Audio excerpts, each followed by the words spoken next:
Well, it deals with like a monumental, I think we just historical. made up the word. Well, I'm like Shakespeare. I've always thought that. Monumental, historical, momentous historical periods and things that happened in history. But I mean, basically, it's really it's a relationship play between two people, husband and wife, ultimately, who sort of have lived through all of these pivotal moments in history. So we start out in the World War II era, and we're a Mormon couple. Right. So it's a little bit about faith and that culture and what it is to be in at the end of World War II, which is how we start the play. And it takes this couple, Peter and Mary, No spoiler alerts. through 50 years. Yeah, 1945 to 1992.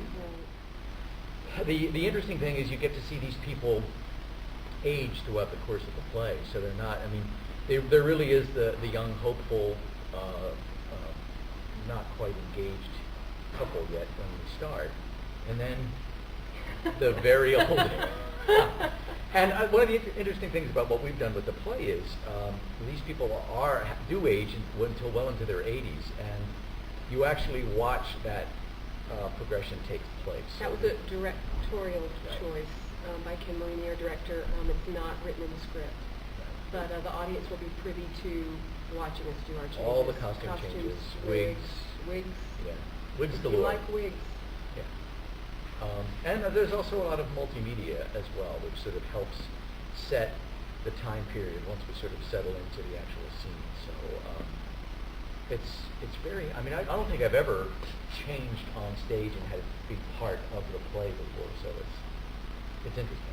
It's not just the story of the marriage, it's the story of how the world creeps in and informs their relationship as a couple.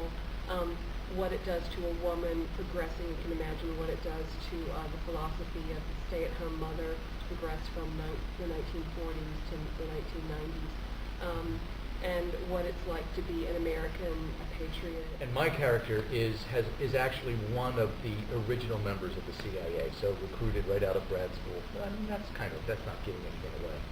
So they're not just living through these periods, they're actually a part of it in a very big way. And talking about bringing your work home from the office, how do you remain, as a couple, do you remain invested in each other as you learn what that type of work is?